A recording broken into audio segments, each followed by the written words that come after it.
If you're trying to find out the best places to look as a first-time home buyer in the Raleigh Triangle area, you came to the right video. Let's go.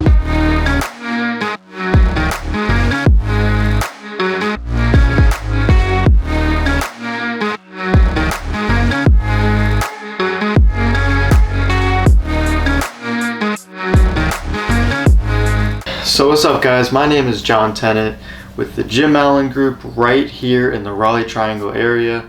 Want to start off by saying if you are interested in moving to or from the Triangle, here's my contact information. I would love to help you guys, and honestly we get so many people calling us, emailing us, and texting us every single day, and we absolutely love it.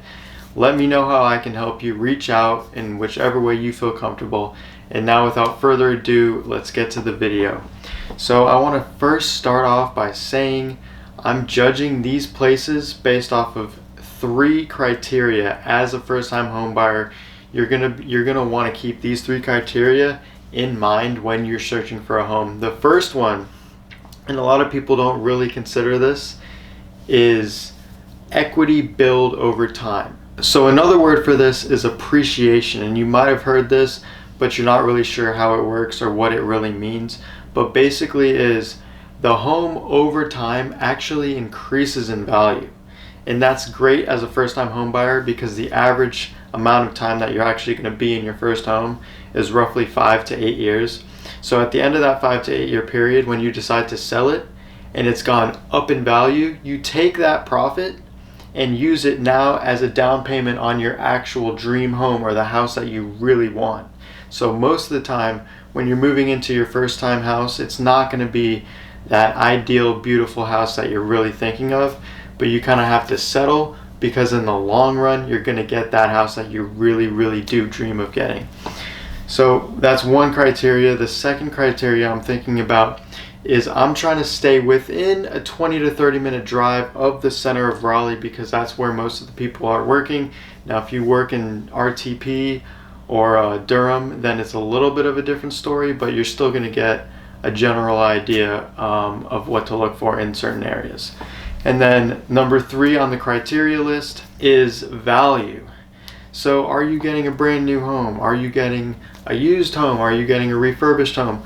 What are you actually getting in each of these areas, and what usually stands out for each of these areas? So the average first-time home buyer usually hits that $150 to $300 price range.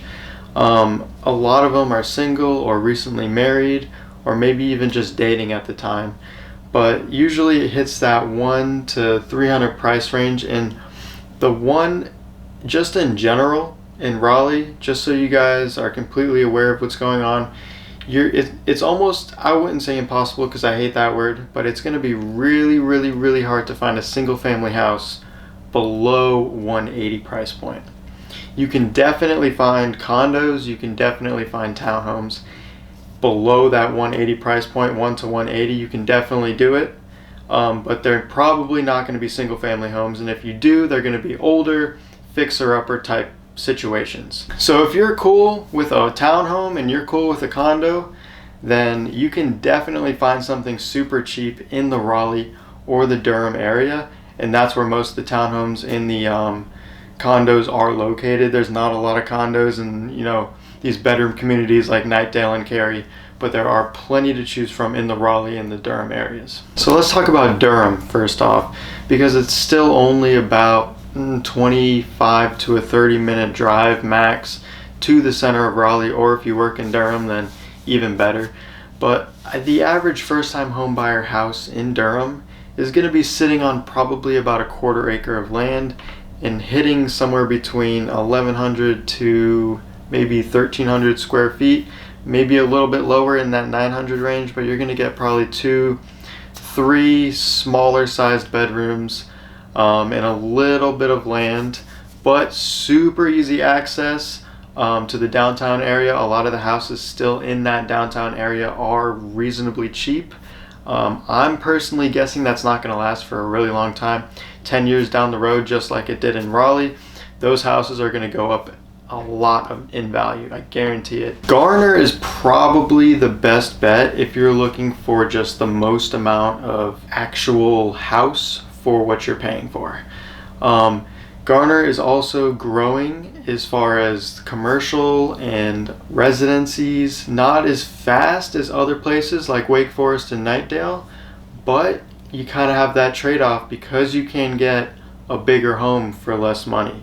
So definitely put Garner in your search engine and just see what's out there, because you can get a lot. Here's an example of a house in Garner for sale right now. 3-bedroom, just under 1,200 square feet, almost a whole acre lot, which is absolutely incredible, and completely remodeled, all for $180,000, which is actually well below the average price of a home in the Raleigh area. So you can really see the value of buying a home in the Garner area. Third up, we have Nightdale. Nightdale is a growing bedroom community. There's lots of new construction going on, not a whole lot of new construction in that under 300 price point, but the community is growing. So one good thing for appreciation, what we talked about earlier, it is, to be honest with you guys, it is a little more slim pickings when it comes to resale properties, but you can still snag something if you look hard enough. Now Zebulon is a good place to look for that workforce housing in the new construction realm. There's a lot of new construction going on in Zebulon, and you can actually pick a brand new house up for just under that 300 price point. So it'd be like 250 to 300 price point. And I'll put up an example right here. So here's an example of what I'm referring to in the Zebulon area. 3 bedrooms, 2,355 square feet, which is considerably bigger than a lot of the other houses that we were just talking about. And it's brand new, built in 2020, and you're on a 1/4 acre lot, low maintenance lot, so you don't have to worry about too much lawn care and stuff like that, but you still get the main thing to consider here is a brand new house, so you don't have to really worry about upgrading really anything or maintenance for the next 10 plus years. Another place to kind of keep an eye out is Wendell, and this is right alongside the Nightdale area. Same kind of thing with the Nightdale area. Slimmer pickings, but you're going to be able to, probably pick something up if you look hard enough. And last but not least, Wake Forest. Wake Forest is definitely hitting that higher end of the price range that we're talking about, from that 250 to 300 range. There is a couple of subdivisions that hit the market. Like for example, last year there was a subdivision called Everly. Brand new houses, 60 of them, and they all sold out within a year because they were that lower 200 price point. So they go really quick as soon as they pop up. Good thing for you guys that are watching this now is that Everly is going to have a phase 2, and if you want more information about that, send me an email.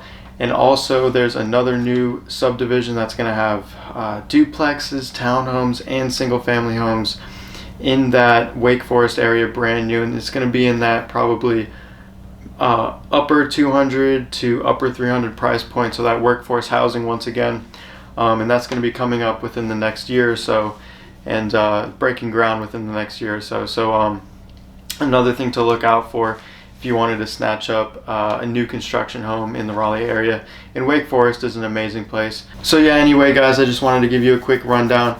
If you are a first-time home buyer and are considering buying a house in the Raleigh Triangle area, click the link in the description for a calendar one-on-one consultation with me. Would love to have a chat with you. Even if you're not ready right now, at least knowing the steps in order to get to that point of home ownership will give you goals to see and goals to actually work towards. So it wouldn't hurt to just book an appointment with me over Zoom, and we'll just sit down for about an hour and talk about what you're looking for and how I can help you. Anyway guys, thanks for watching the video. Appreciate it. Give me a thumbs up, hit that subscribe button, and I'll see you in the next one.